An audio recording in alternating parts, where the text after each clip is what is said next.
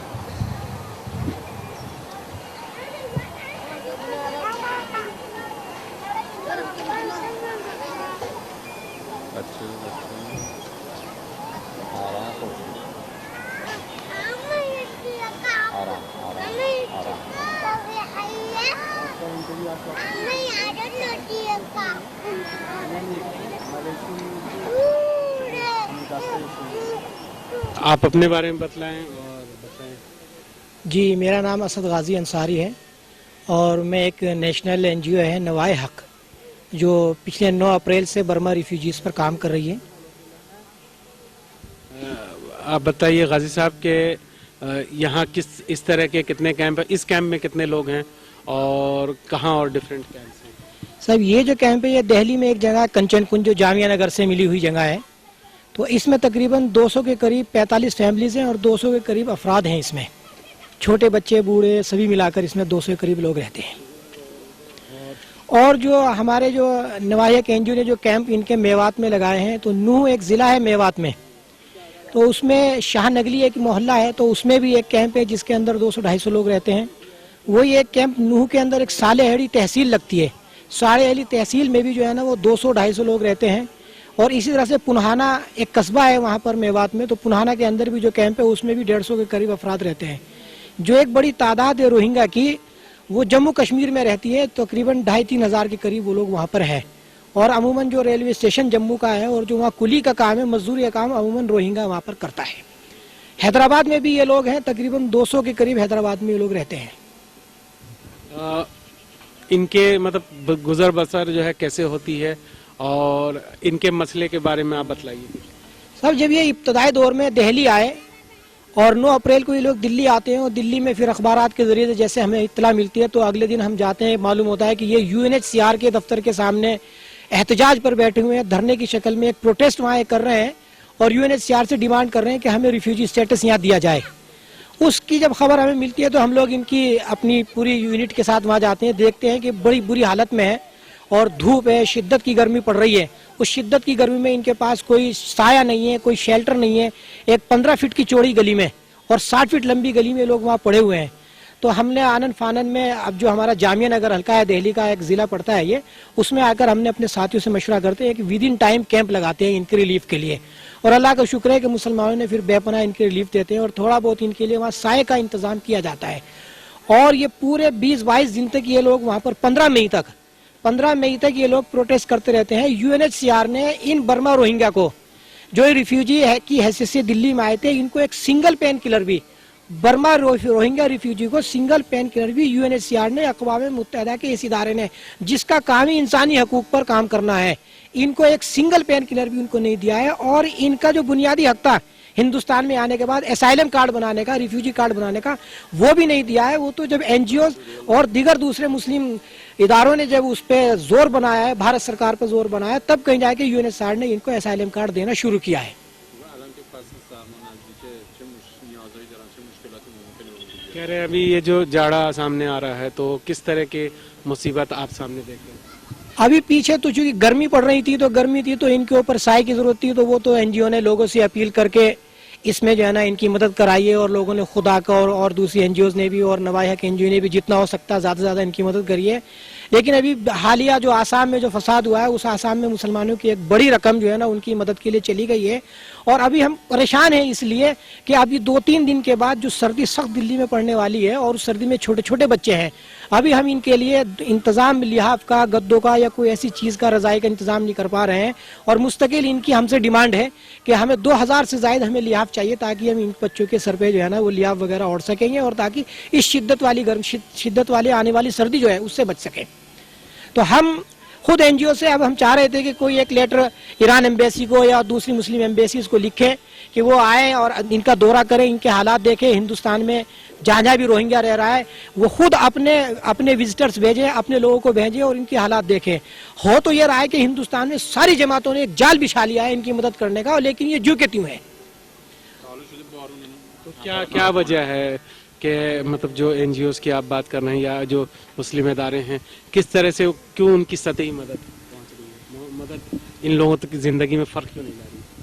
Sir, अभी हमारी कुछ इदारों से इस सिलसिले में बात हुई है भाई कि अल्लाह ने आप लोगों को बड़ा इदारा बनाया है और आप लोग एक ज़माने से काम कर रहे हैं, 100-150 साल पुरानी आपकी तंजीम है। बर्मा रोहिंग्या के लिए आपकी सुस्ती क्यों है? तो वो दबे अल्फाज में कहते हैं कि साहब कि ये लीगल इशू है, ये लीगल इशू है और ये इनमें से जो लोग जो है ना गैर कानूनी तरीके से हिंदुस्तान में आए हैं, तो हमारा उनसे कहना होता है भाई जब जान बचा के जब आएंगे तो पासपोर्ट लेकर कोई आएंगे, तो आएंगे तो अगर कानूनी तरीके से, उसका एक सिंपल तरीका ये है कि यूएनएचसीआर से मिलकर इनके रिफ्यूजी कार्ड बनवाया जाए ताकि इनको एक कानूनी हैसियत मिल जाए। उस पे वो सुस्त रहते हैं, उस पे कहते हैं कि साहब ये लीगल इशू है, इस पे हम बहुत ज्यादा इनकी मदद नहीं कर सकते। और जितनी हमसे हो सकती थी इब्तदाई दौर में हमने इनकी मदद करी है। अब बिल्कुल हिंदुस्तानी जितनी भी जमातें हैं वो पूरी तरह से खामोश है, पूरी तरह से खामोश है।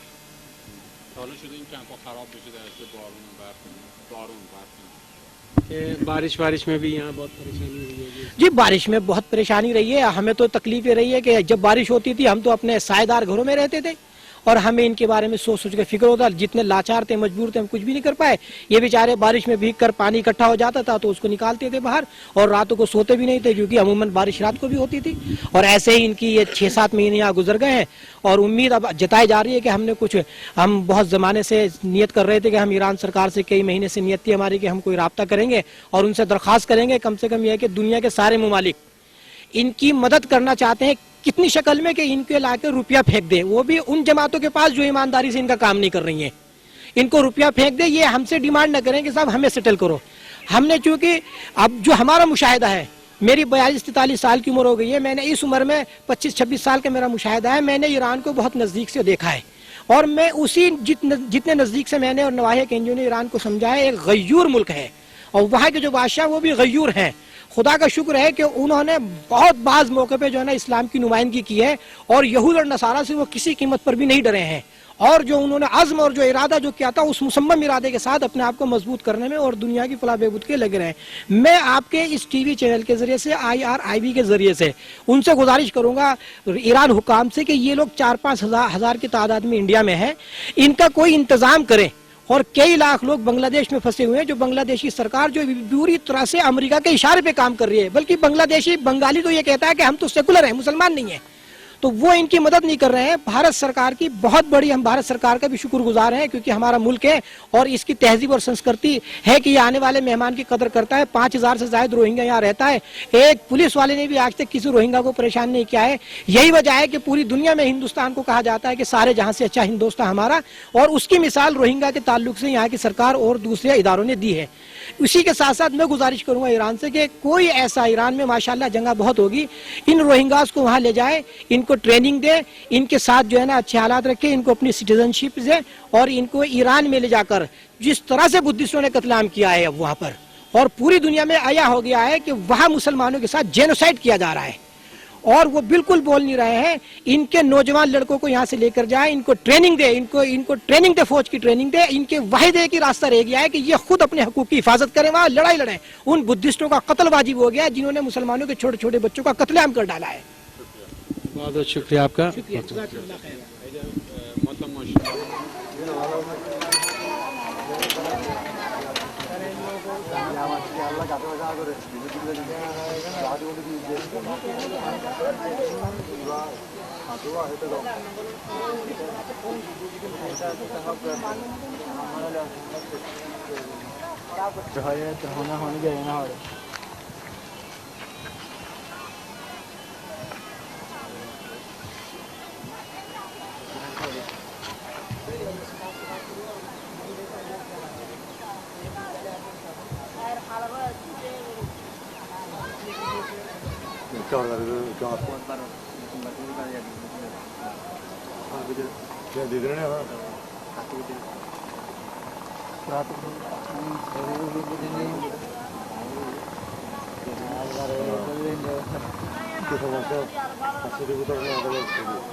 फोटो खींचे मेरी सबके बन गई टेंशन मतलब वीडियो